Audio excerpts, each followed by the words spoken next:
বন্ধুরা, movie starting আমাদের দুজন কাপলকে দেখানো হয় যারা একটা রেস্টুরেন্টের মধ্যে খেতে এসেছিল এবং সেই রেস্টুরেন্টের মধ্যে একটা ওয়েটার তাদেরকে তাদের অর্ডার করা খাবারটা দিয়ে চলে যায়। কিন্তু হঠাৎই সেই ছেলেটা তাদের খাবারের মধ্যে এমন কিছু দেখতে পায় যেটা দেখে সে খুবই অবাক হয়ে যায়। সেই ছেলেটা দেখে যে তাদের খাবারের মধ্যে লুকোনো একটা বন্দুক আছে যেটা একটা হাড়ের আকৃতির মতো ছিল।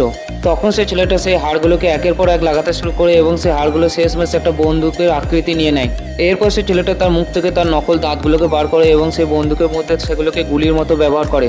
আর যখন সেই ছেলেটার বন্দুকটা পুরোপুরি তৈরি হয়ে যায় তখন সেই ছেলেটা তার হাড়ের বন্দুকটাকে নিয়ে সেই মেয়েটাকে ভয় দেখাতে শুরু করে।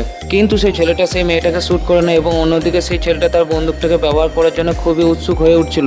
এরপর মেয়েটা সেই ছেলেটার মুড চেঞ্জ করার জন্য আবার সেই ওয়েটারটাকে ডাক দেয় তাদের খাবারটা অর্ডার দেওয়ার জন্য।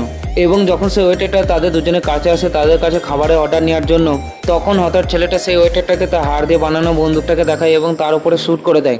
এরপর সেই ওয়েটারটা তখন তাদের দুজনের উপর রেগে যায় এবং একটা চাকু নিয়ে তাদের দুজনের উপর হামলা করে দেয়। আর তখন সেই ছেলেটা আবার সেই ওয়েটারটার উপর তার হাড় দিয়ে বানানো বন্দুকটা দিয়ে ফায়ার করে দেয়। কিন্তু এরপর হঠাৎ সেই ছেলেটার বন্দুকটা খারাপ হয়ে যায়। বন্ধুরা, পার্ট 2 দেখার জন্য ভিডিওটা লাইক করে চ্যানেলটা সাবস্ক্রাইব করুন।